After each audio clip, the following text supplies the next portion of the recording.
मित्रांनो, आज आपण भेंडी फ्राय बनवणार आहे।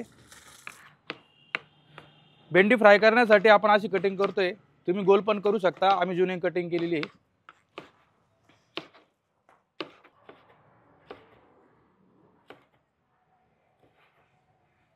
त्यासाठी मी ते शेंगदाणे घेतलेले, हे चांगले भाजून घेऊ। नंतर हे मिक्सर मध्ये जाड बारीक दळून घ्यायचे। शेंगदाणे चांगले भाजून झालेले, एकदम असे सुंदर कडकडीत एकदम। आता आपण ते काढून घेऊ।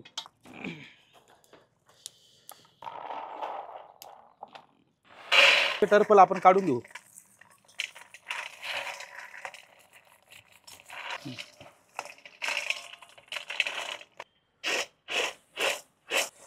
शेंगदाण्याचे टर्फल काढलेले, आता याला आपण जाड बारीक दळून घेणार आहे।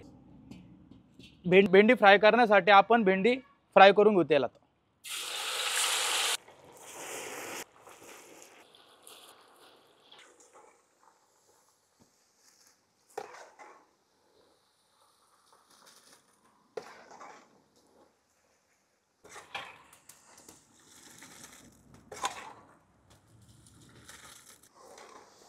बघू शकता मित्रांनो, भेंडी मस्त फ्राय झालेली आपली।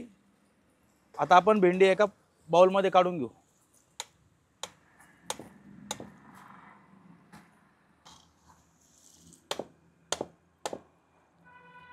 बनवण्यासाठी आपण तेल टाकू याच्यात। पत्ता, जिरे,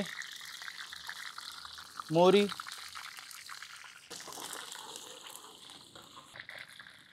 लसूण, हिरवी मिरची, अद्रक।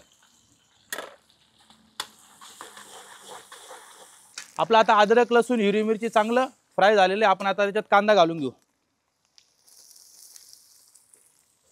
कांदा हलका ब्राऊन होऊन देऊ। बारीक कापलेले टमाटे,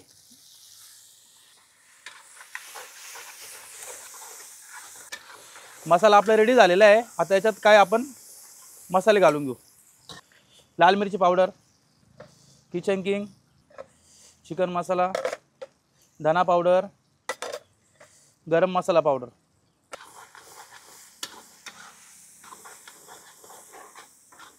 आता थोडीशी ग्रेव्ही टाकणार आहे, व्हेज ग्रेव्ही टाकणार आहे आपण याच्यामध्ये। आता टमाटर, कांदा, अद्रक लसूण पेस्ट केलेली ग्रेव्ही टाकलेली आहे। मसाला चांगल्या प्रकारे परतून गेलेला आहे। यात आपण आता भेंडी टाकून घेऊ।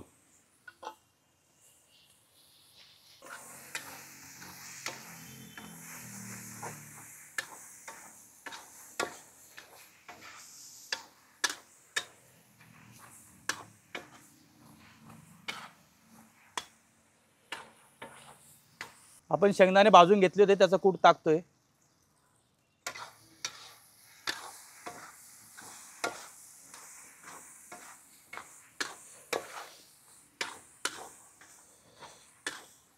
मी भेंडी फ्राय करतोय, त्याच्यामुळे मी याच्यात पाण्याचा वापर करत नाहीये। तुम्हाला ओली पाहिजे असेल तर तुम्ही याच्यात पाण्याचा पण वापर करू शकता। मीठ,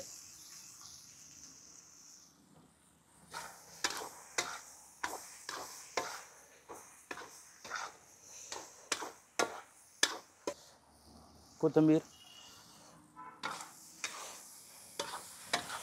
5 मिनिटं आपण अशीच परतून घेणार आहे। बघू शकता मित्रांनो, आपली भेंडी फ्राय तयार झालेली आहे। आता आपण तिला सर्व करून घेऊ।